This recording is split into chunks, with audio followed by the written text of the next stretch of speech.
Hello students, पिछले class में मैंने आपको ऑर्थोग्राफिक प्रोजेक्शन के बारे में बताया था।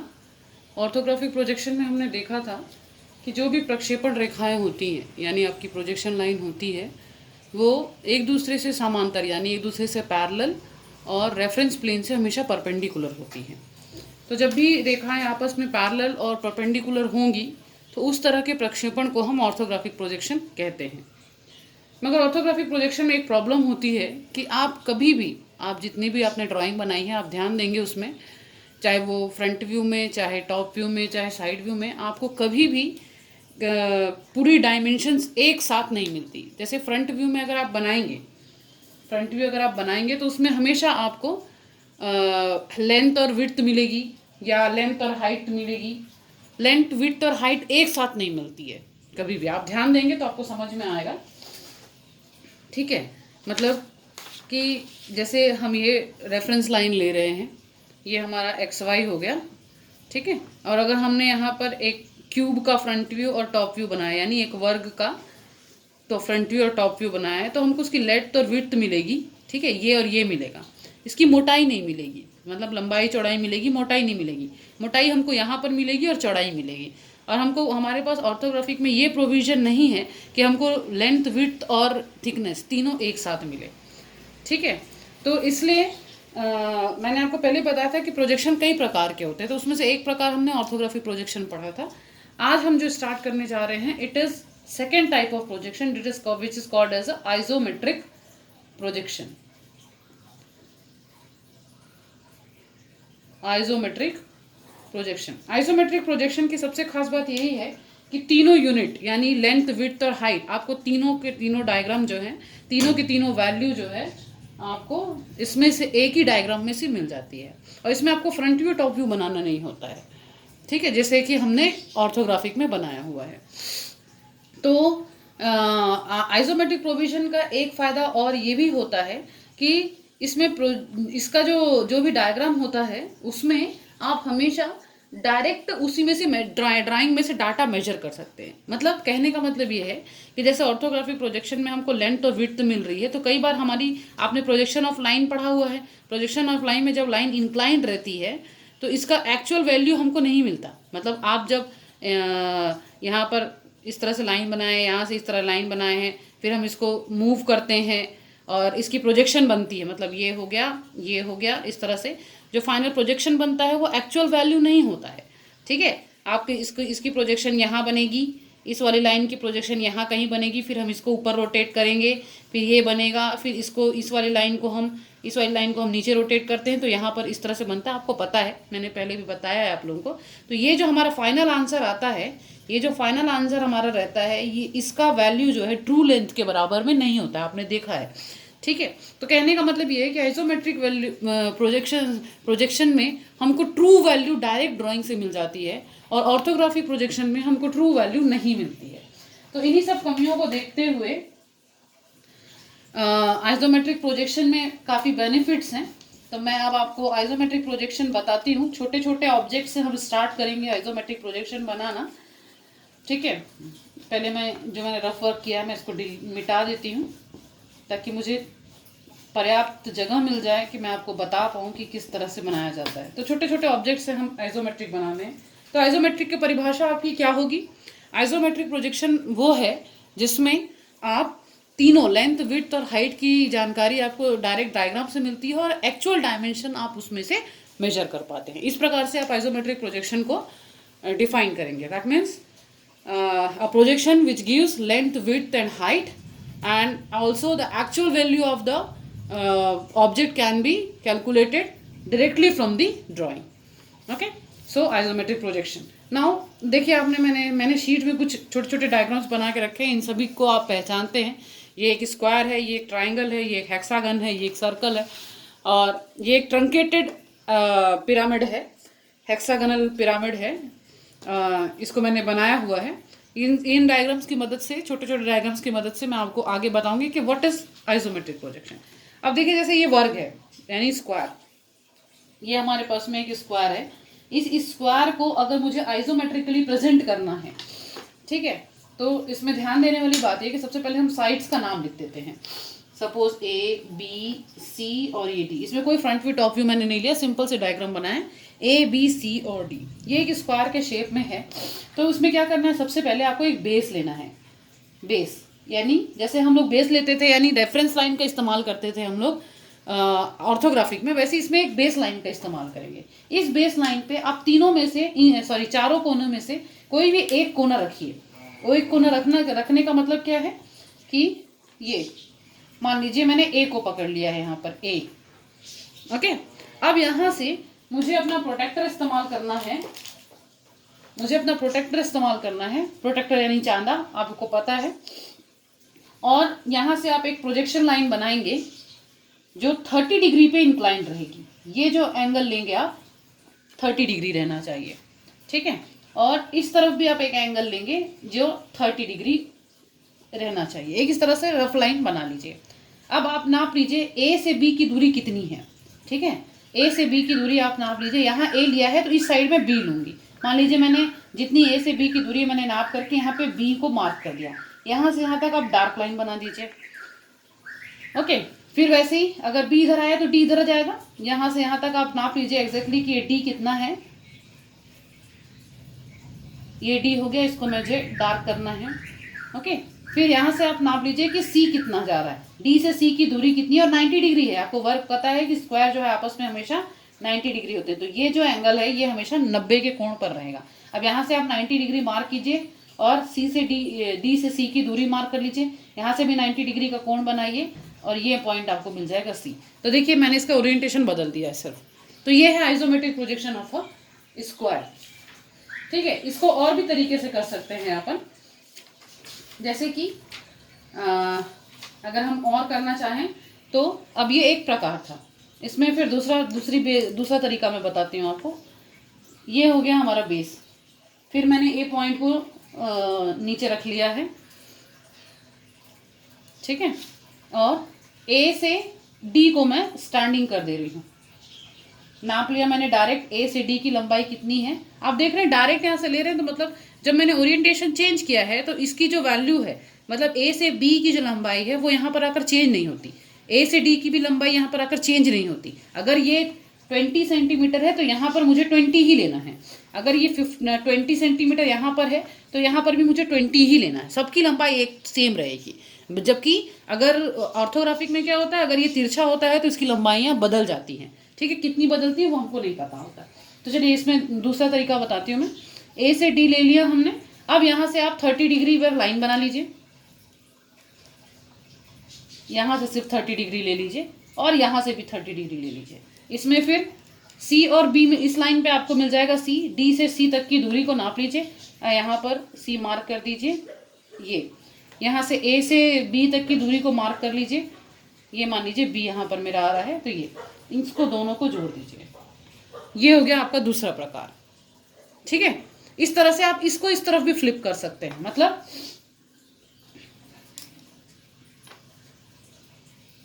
ये मैंने पॉइंट ए को जमीन पर रख लिया। अब ए और बी को मैं आधार मान लेती हूँ, बी। तो इस तरह से मुझे 30 डिग्री पर बनाना है। ये एंगल 30 डिग्री रहेगा हमेशा, ठीक है। और यहाँ पर मुझे मिल जाएगा सी, यहाँ पर मिल जाएगा मुझे टी। दोनों को जोड़ देंगे तो ये इस तरह से भी बनता है, ठीक है। मगर बेसिकली हमको इसको लेकर के चलना है। उसी तरह से अगर मैं ट्राइंगल की बात करूँ तो ट्राइंगल में यहाँ पर मुझे स्क्वायर अवेलेबल नहीं है, तो मैं क्या करूँगी कि सबसे पहले मैं इसको एक स्क्वायर में बदलूंगी। मतलब स्क्वायर जो है, स्क्वायर को हमको फ्रेम लेकर के चलना है। देखिए ट्राइंगल है, 2 पॉइंट जमीन पर मुझे मिल रहे हैं और ये एक मैंने प्रोजेक्शन लाइन इसके चारों तरफ ड्रॉ कर ली है। इसको नाम ले लेते हैं अपन ए बी सी। इसका नाम रख देते हैं पी और क्यू। ये जो नए कोने मिले हमको, इनका नाम हम पी और क्यू रख लेते हैं।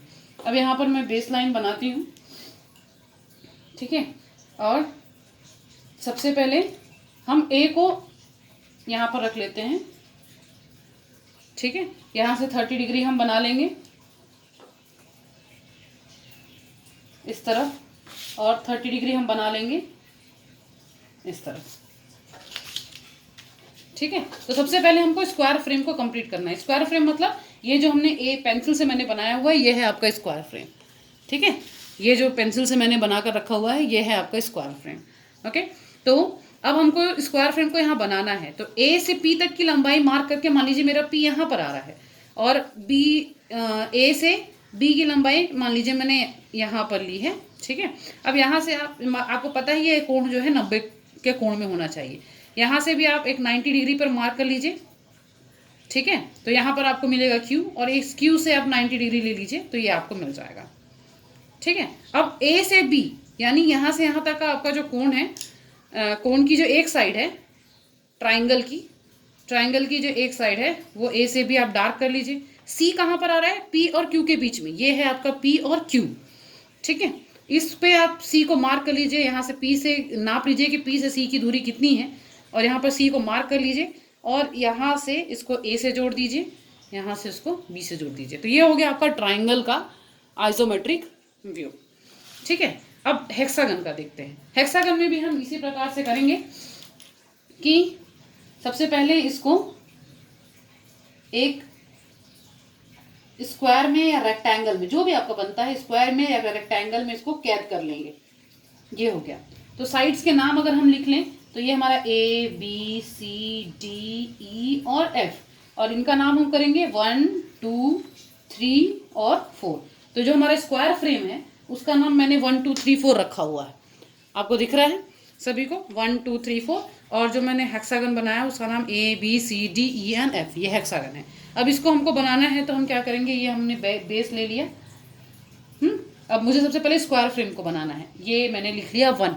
आपको मैंने जैसे बताया कि सबसे पहले हम स्क्वायर फ्रेम का काम कंप्लीट करेंगे, तो ये इस तरफ से 30 डिग्री मैंने ले लिया, और इस तरफ से भी मुझे 30 डिग्री पर प्रोटेक्टर का इस्तेमाल करते हुए इस तरफ भी 30 डिग्री बनाना है। तो ये 1 हो गया। 1 से 2 की लंबाई मान लीजिए मुझे कुछ इस तरह से मिल रही है, यहाँ पे 2 मेरा खत्म हो जाता है। यहाँ से 1 से 4 मैं नाप लेती हूँ, यहाँ पर कहीं पर मुझे 4 मिल रहा है। 4 से 3 को मैं नाप करके यहाँ पर 90 डिग्री, ठीक है, 90 डिग्री रखना है अपने को। एक चीज़ आप और भी कर सकते हैं, आपके सभी के पास में रोलर स्केल है।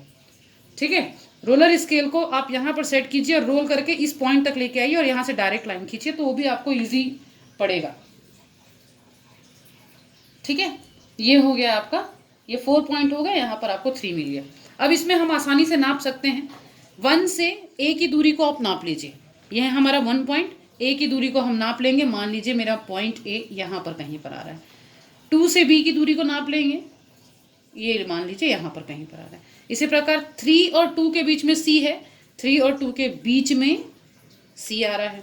डी कहाँ आ रहा है, कितना है, यहाँ से हम डायरेक्ट नाप लेंगे और यूँ इस तरह से इसको कर लेंगे। फिर 4 से ई नाप लीजिए, ये कुछ इस तरह से आ रहा है। 4 और 1 के बीच में एफ है, तो ये हो गया हमारा। अब यहाँ से हम इनको जोड़ देंगे आपस में।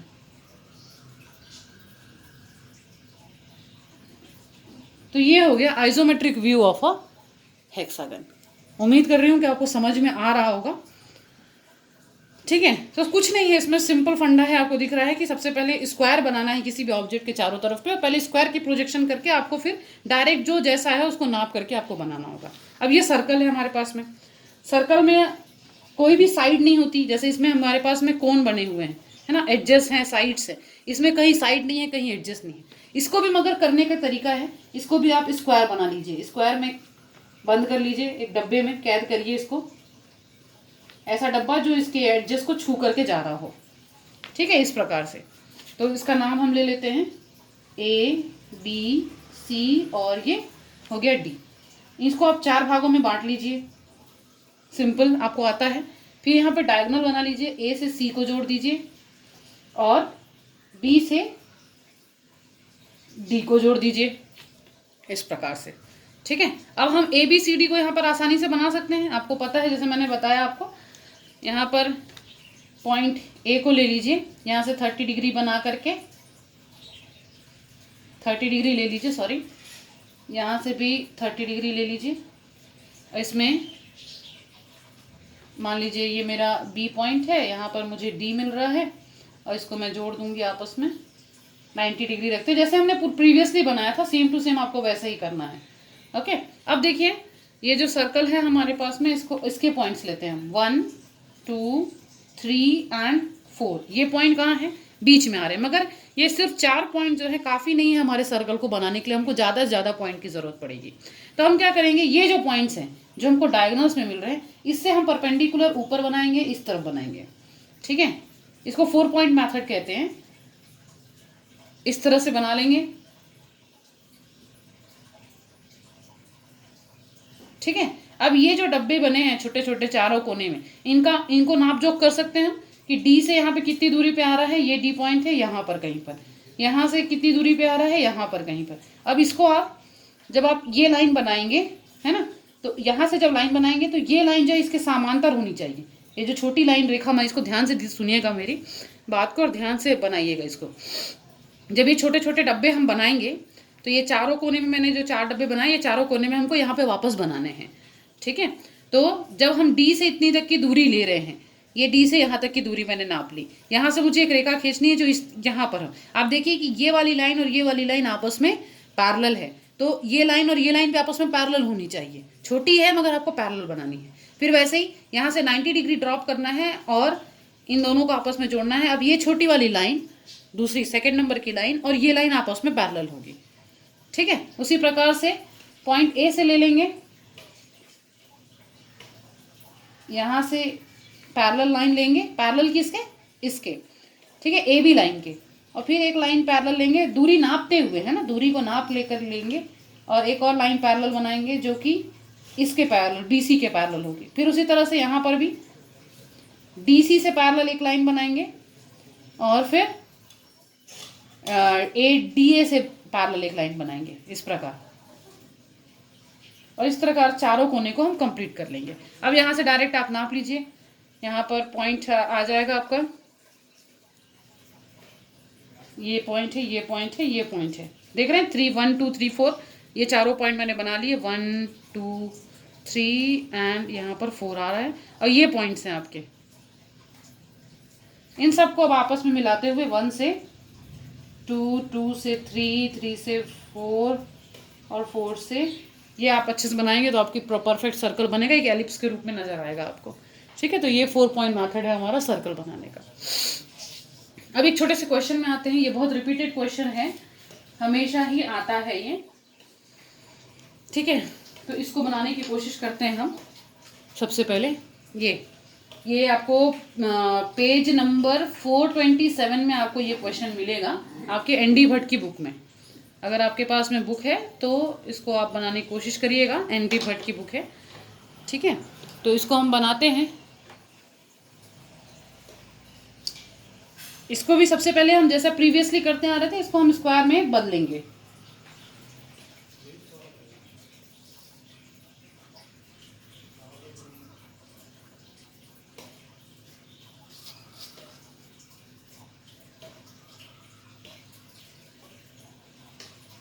स्क्वायर में इसको बदल दीजिए। क्या इसको सबको हमको डब्बे के अंदर में कैद करना होता है, ठीक है। इसको भी हमने कर लिया जैसा हमने यहाँ पे किया था। इसको भी हम एक रेक्टेंगल में बंद कर देते हैं। आप इसको बॉक्स बुलाएं तो बेहतर होगा, ये बॉक्स में इसको हमको बंद करना होगा, ठीक है। ये हो गया। तो अब ये जो बॉक्स है, इससे हमको इसकी हाइट मिल रही है, इसकी विड्थ मिल रही है और इसकी चौड़ाई मिल रही है। तो दोनों को अगर हम मिलाएंगे, आपको पहले मैं बता दूं ये है क्या चीज़।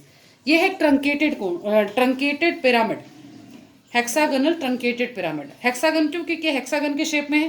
पिरामिड क्या होता है, पिरामिड आप सभी जानते हैं तिकोना शेप में इस प्रकार का होता है। तो ट्रंकेटेड मतलब क्या, जब पिरामिड यूं इस प्रकार का होता है, ठीक है। इसमें क्या है, बेस जो है हेक्सागन शेप का है और जो टॉप है हमारा, ये जो है इसको हम कहते हैं एपेक्स, ओके। तो ये साइड से ये दिख रहा है आपको, ठीक है। तो यहाँ पर नीचे में हेक्सागन बना हुआ है और ऊपर में एपेक्स है। ये आपका टॉप व्यू है और ये है आपका फ्रंट व्यू दिया हुआ है क्वेश्चन में। और एक्चुअल में दोनों को जब हम मिलाएंगे तो ये कुछ इस तरह से दिखेगा, ठीक है। जैसे आपने शंकु देखा है ना, सभी ने कोन में क्या होता है, नीचे सर्कल शेप रहती है और ऊपर में जाकर के वो पॉइंट बनाता है। तो सर्कल शेप के जगह पे नीचे में यहाँ पर हेक्सागन है, ठीक है, और ऊपर में पॉइंट बना हुआ है। तो अब जब हम उस पॉइंट को काटेंगे यहाँ से, तो ये जब हिस्सा हम अलग कर देते हैं तो इसको हम कहते हैं ट्रंकेटेड, ठीक है। तो जब आप बर्थडे की टोपी को याद कीजिए, जब आप नीचे के सर्कल में, नीचे सर्कल है और ऊपर से जब आप बर्थडे के कोन को काट देंगे, जो नोक है बनी हुई उसको काटेंगे तो ऊपर में भी आपको सर्कल मिलती है। ठीक है, उसी प्रकार से जब नीचे में हेक्सागन बना हुआ है तो जब ऊपर में आप कट करेंगे कोन नोक को, तो ऊपर में भी आपको एक छोटा हेक्सागन मिलेगा। जैसा कि बर्थडे की टोपी में नीचे बड़ा सर्कल ऊपर छोटा सर्कल मिलता है, उसी प्रकार से इसमें हेक्सागन में नीचे हेक्सागन मिलेगा, ऊपर छोटा हेक्सागन मिलेगा। तो ये उसका टॉप व्यू है और ये फ्रंट व्यू है। ठीक है, तो अब इसको हम सबसे पहले स्क्वायर में बदल देंगे। तो सबसे पहले हमको इसको 3D बनानी है। 3D बनाने के लिए हम क्या करेंगे कि साइड्स को हम प्रोजेक्ट करेंगे। किस प्रकार से? सबसे पहले हम बनाएंगे क्यूब। ओके, तो यहाँ पर हम बेस ले लेते हैं। ये कुछ इस प्रकार से बेस ले लेंगे। यहाँ पर आप सबसे पहले इस बेस से 90 डिग्री एंगल बना लीजिए। ठीक है, इसकी लंबाई कितनी होगी? जितनी हमने यहाँ से यहाँ तक ली है। देखिए मेरा 5 सेंटीमीटर अलॉन्ग आ रहा है, तो इसको मैं नाप करके ही बनाऊँ तो बेहतर है।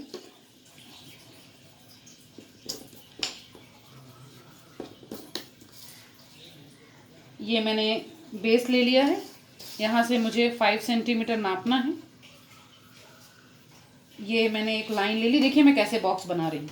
ये मैंने ले लिया। इसकी लंबाई कितनी है? जितनी इसकी लंबाई है। ठीक है, ये दोनों की लंबाई बराबर होगी।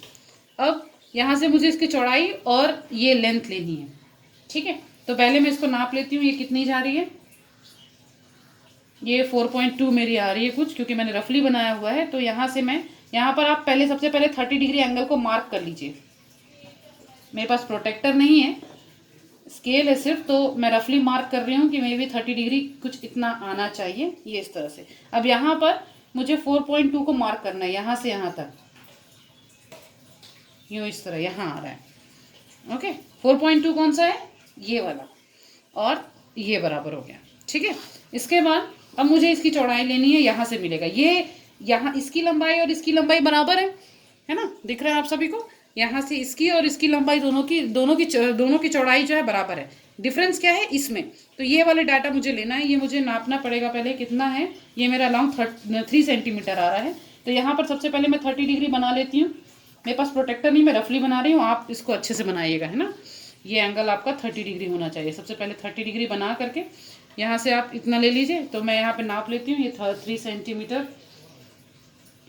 यहाँ से यूँ इस तरह से, ये हो गया 3 सेंटीमीटर। ठीक है, इसको मैं डार्क कर लेती हूँ यहाँ से यहाँ तक। पहले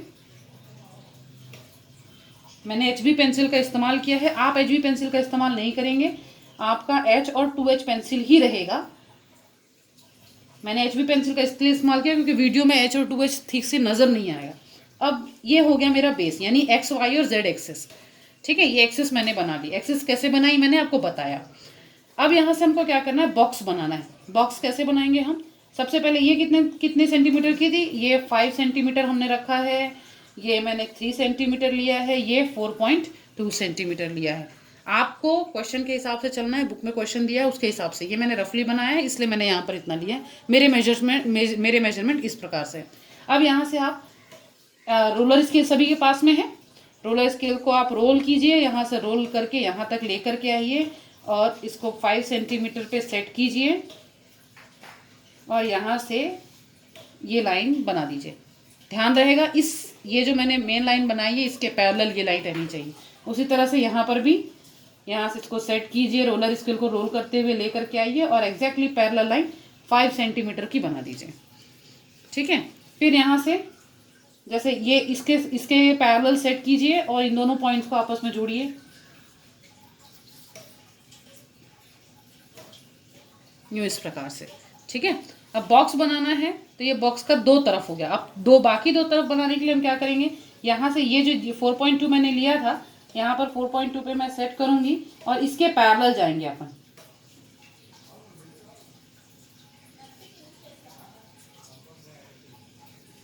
ये इस तरह से 4.2 यहाँ पर मेरा कहीं पर आ रहा है। ठीक है, डैश लाइन ये पीछे है। ठीक है, इसलिए मैंने डैश लाइन इस्तेमाल किया है। अब यहाँ पर इसके पैरेलल सेट करना है। देखिए पैरेललिज्म बहुत ज़्यादा इंपॉर्टेंट है। अगर आप पैरेलल नहीं बनाएंगे तो बहुत दिक्कत आ जाएगी। पैरेलल रहना है। ये हो गया इस तरह से। अब यहाँ से ये पॉइंट मिला हमको, यहाँ से अब आप 5 सेंटीमीटर ऊपर ले लीजिए, स्ट्रेट पैरेलल टू दिस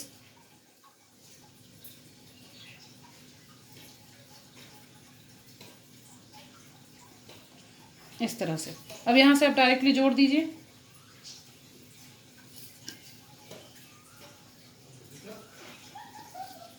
ये बन गया आपका बॉक्स। समझ में आ रहा है सभी को कैसे मैंने बनाया? देखिए, ये पहले आपको बेस बनाना है, ये वाली लाइन, ये वाली लाइन और ये वाली लाइन। इसके बाद आपको सबको पैरेलल बनाना है। ये आपस, ये चारों लाइन जो वर्टिकल लाइन आपको नजर आ रही है, ये सब आपस में पैरेलल है। जो भी लाइन आपको हॉरिजॉन्टल नजर आ रही है, ये सब आपस में पैरेलल है। सभी लाइंस आपस में पैरेलल हैं। ठीक है, अब इसमें से हम मार्क करेंगे। अब इसको हमको, इन दोनों को हमको मिला करके यहाँ पर बनाना है। तो जब ये हेक्सागन, ये नीचे हेक्सागन है, ठीक है, नीचे वाला हेक्सागन है बेस, और ये जब हमने ऊपर काटा तब हमको छोटा मिला। तो ये जो छोटा वाला है ये ऊपर बनेगा, ये बड़ा वाला जो रहेगा ये नीचे बनेगा, और इनको हमको आपस में जोड़ना है। तो सबसे पहले हेक्सागन बनाने का जो तरीका मैंने आपको यहाँ पर बताया था, सेम टू सेम आप इसको मार्क करेंगे। यहाँ पर अगर हम इसको A B C D लिख लूँ तो ये हो गया मेरा A B C और D। अब यहाँ से यहाँ तक की दूरी आप मार्क कर लीजिए। मान लीजिए मुझे यहाँ पर कहीं पे मिल रही है, ठीक है, मैं डायरेक्टली पेंसिल से बना रही हूँ।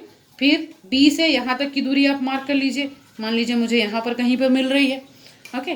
फिर ये दोनों के सेंटर में आ रहा है, D और A के सेंटर में ये आ रहा है, C और B के सेंटर में यहाँ पर कहीं पर आ रहा है। फिर D से दूरी ले लीजिए, कितनी दूरी पर है, C से कितनी दूरी पर है, ये हो गया। इनको आपस में जोड़ दीजिए।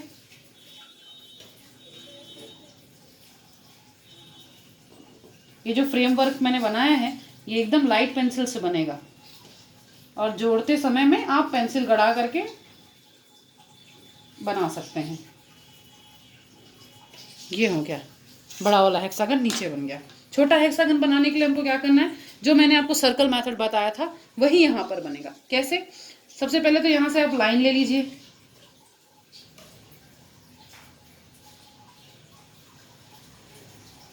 ठीक है। तो ये पॉइंट यहाँ पर, ये पॉइंट यहाँ पर, ठीक है, मतलब मैपिंग करना है हमको। अब ये जो मैंने बनाया है, अब देखिए यहाँ से D से कितनी दूरी पर है, ये D वाला पॉइंट, ये हो गया हमारा D C A और B।